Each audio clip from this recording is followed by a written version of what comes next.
Good morning, students. We have already read about the Constitution in previous lecture. In this lecture, we will read about the role of the Constitution. Firstly, rules and laws are necessary for the proper functioning of an institution, organization or the society and the country as well. किसी भी country के अंदर या institution या organisation या society जहां हम रहते हैं, तो ऐसी किसी भी प्लेस पर जहां हम रहते हैं तो वहां पर हमें रूल्स और लॉ की नीड पड़ती है. फॉर एग्जांपल, अब कंट्री को ही ले लें. अब कंट्री में डिफरेंट रिलीजन से बिलोंग करने वाले, डिफरेंट लैंग्वेज स्पीक करने वाले जो है पीपल रहते हैं. अब ऐसी सिचुएशन में डिफरेंट रिलीजन, लैंग्वेज या कल्चर कस्टम से बिलोंग करने वाले पीपल यहाँ लिविंग करते हैं. अब ऐसी सिचुएशन में कॉन्फ्लिक्ट होना ऑब्वियस है. तो ऐसी सभी चीजों से बचने के लिए जो है कंट्री कुछ रूल्स रेगुलेशन को फॉर्म करती है ताकि उस कंट्री के अंदर सब कुछ पीसफुली और प्रॉपर फंक्शन हो, मतलब प्रॉपरली वो फंक्शन कर सके. These rules and principles which determine the governance of a country and give certain rights and duties to its citizens.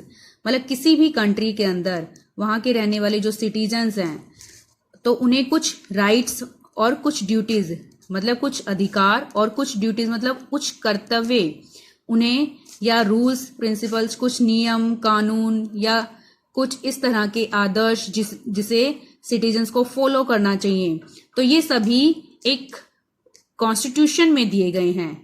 तो किसी भी कंट्री का एक रिटन डॉक्यूमेंट जिसमें रूल्स रेगुलेशंस रिटन फॉर्म में होते हैं तो उसे कॉन्स्टिट्यूशन कॉल किया जाता है.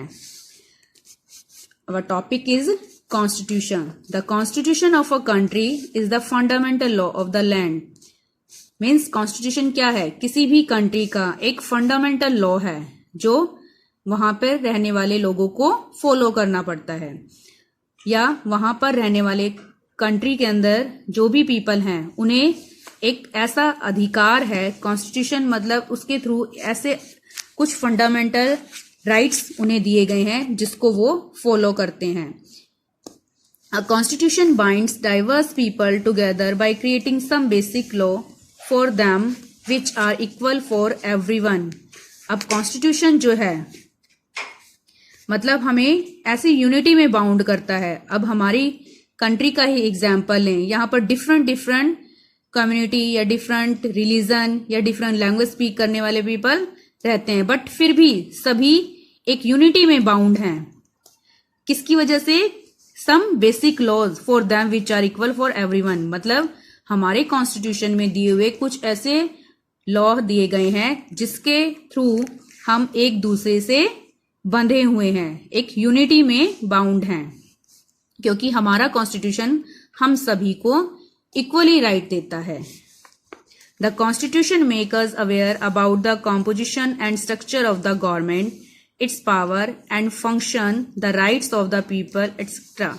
अब हमारा जो कॉन्स्टिट्यूशन है वो हमें अवेयर करता है कि हमारी जो गवर्नमेंट है उसकी कॉम्पोजिशन किस तरह से हुई है, and structure of the government, और हमारी जो गवर्नमेंट का स्ट्रक्चर है वो किस तरह का है.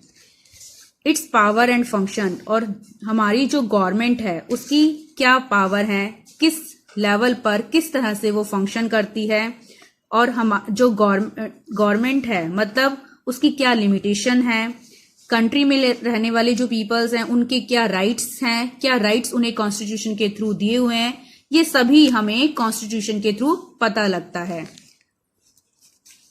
Our next topic is the Constitution of India. The Constitution of India was enacted on 26 November 1949 and came into effect on 26 January 1950. Means Constitution जो है वो complete तो हो गया था हमारा 26 नवंबर 1949 में, बट वो इफेक्ट में कब आया? 26 जनवरी 1950 में. It is the longest written constitution in the world. हमारा जो कॉन्स्टिट्यूशन है वो सबसे वर्ल्ड के अंदर सबसे लॉन्गेस्ट और रिटन कॉन्स्टिट्यूशन है. The preamble to our constitution clearly says that the Union of India is a sovereign, socialist, secular and democratic republic. हमारा जो कॉन्स्टिट्यूशन है उसकी preamble means introduction of constitution, उसमें क्लियर मतलब ये राइट किया गया है, क्लियरली ये बताया गया है कि जो हमारा कॉन्स्टिट्यूशन है या says that the union of India means India के अंदर जो भी एक गवर्नमेंट रहेगी वो किसकी रहेगी, सवेन मीन्स जो पीपल हैं उनकी ही सुप्रीम पावर रहेगी। सोशलिस्ट, और इंडिया जो है एक सोशलिस्ट मीन्स इंडिया की जो भी वेल्थ होगी उस पर पूरी सोसाइटी का राइट होगा।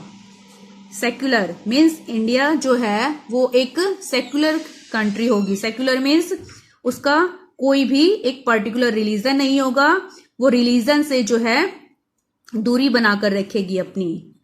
एंड डेमोक्रेटिक रिपब्लिक मीन्स जिसमें हेड जो है वो पब्लिक मतलब सिटीजन्स के थ्रू इलेक्ट किया जाएगा। Next is why are laws required means हमें जो भी लॉज हैं कानून उनकी क्यों नीड पड़ती है।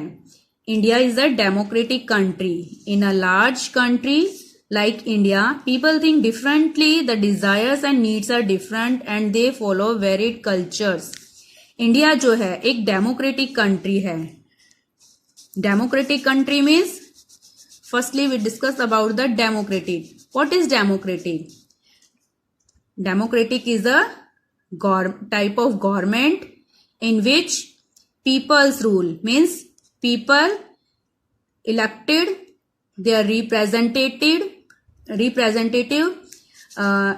like their ruler or government head through their voting in a large country like India। अब इंडिया जो है एक डेमोक्रेटिक कंट्री है और एक बहुत बड़ी कंट्री है जिसके अंदर डिफरेंट डिजायर मतलब डिफरेंट थिंकिंग वाले, डिफरेंट नीड्स वाले या डिफरेंट कल्चर फॉलो करने वाले या डिफरेंट रिलीजन से बिलोंग करने वाले, डिफरेंट लैंग्वेज स्पीक करने वाले जो पीपल हैं यहाँ हमें देखने को मिलते हैं। All these are enough to give rise to conflicts among them. ये सभी जो वेरिएशन है मतलब डिफरेंट है इनके बीच में, ये सभी काफी हैं किसी भी व्यू को लेकर कॉन्फ्लिक्ट के लिए। कॉन्फ्लिक्ट मतलब मतलब किसी टू डिफरेंट टाइप के रिलीजन या कल्चर या डिजायर्स जो हैं उनकी या नीड्स हैं, डिफरेंट ग्रुप से अगर वो बिलोंग करते हैं तो उनके बीच में कोई भी कॉन्फ्लिक्ट होना मतलब एक आम बात है। अब इसी तरह मतलब इतने different people belong different community group यहाँ पर लिविंग करते हैं, उन सभी को पीसफुली एक साथ लेकर चलने के लिए जो हमारी गवर्नमेंट है, हमारी कंट्री है, उसने इस तरह के कुछ लॉ बनाए जिससे वहां पर कंट्री में क्या रहे, लॉ एंड ऑर्डर का जो है एक सिस्टम बना रहे। तो कॉन्स्टिट्यूशन जो है इस तरह के लॉ हमें प्रोवाइड कराता है।